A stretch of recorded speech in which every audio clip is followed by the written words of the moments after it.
BAVC is a storytelling organization, so we help people tell their own stories, and the best kinds of stories, the ones that people relate to the most, are the ones of struggle. When I was in high school, junior high and high school, things were pretty hard. My being gay was only one piece of a big hot mess of challenges that I was dealing with. I was small and awkward and shy. I grew up in a very Christian, fundamentalist Christian family, so it was really uncomfortable for a while, to say the least. Living in the Midwest, growing up in a small town, I met a bunch of different types of people, but there was no one around me that was queer or queer identified. I felt like there was never a true friend, people were always scapegoating me, or people wanted something from me.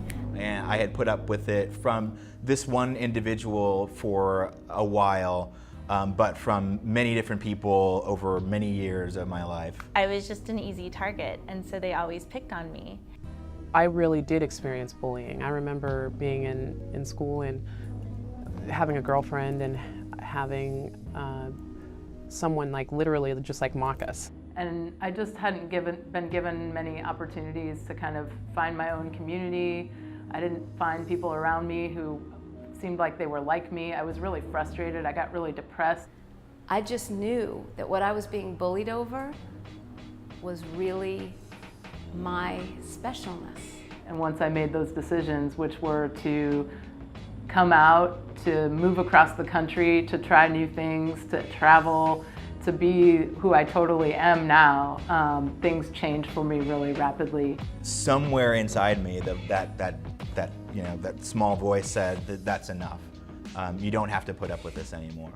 And it came as a complete surprise to me.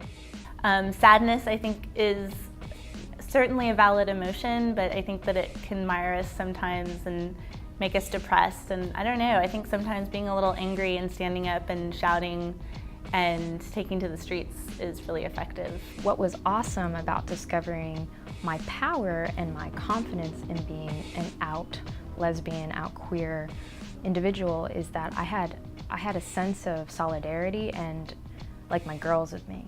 Often a bully sees strength in an individual, like you have the courage to be who you are. You never know, the bully could also be queer and want to come out and maybe not have the courage to do that. If you can just speak from your heart, from your authentic self, and just say how it is, you inspire others around you, and the bullies just disappear because they have nothing to say.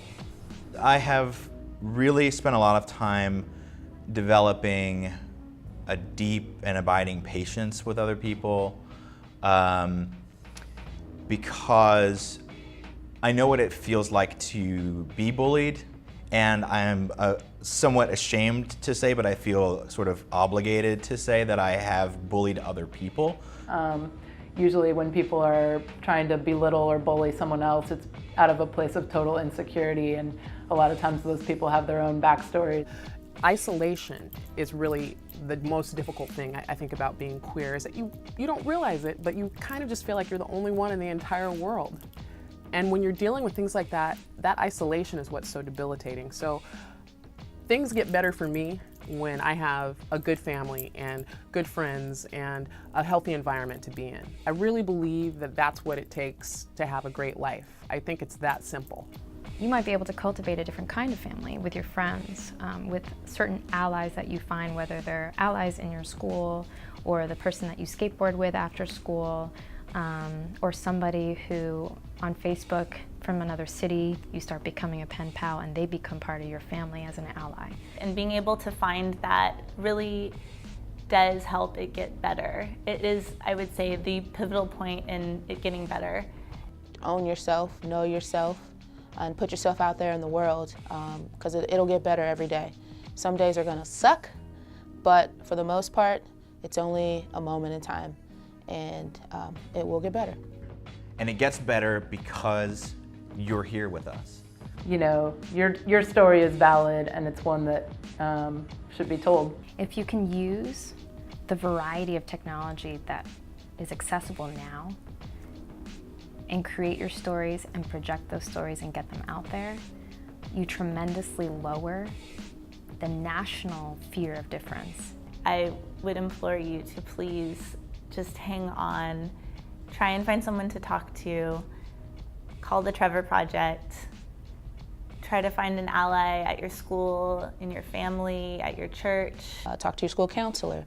Plan D could be to talk to your coach or your, teacher, favorite teacher. If you're in a dangerous situation, you always want to roll in a group, And just try to hold on, because you are so valuable and so important, and we need you. We need you to stay and toe the line, because we're in a struggle right now in this country to be who we are. We're here looking for you to let you know that we support you, we love you, we need you to stick around and be with us to help it get better for everybody. No one really has the right to a beautiful life more than you. We choose to fight and we choose to hold on because we deserve to be here.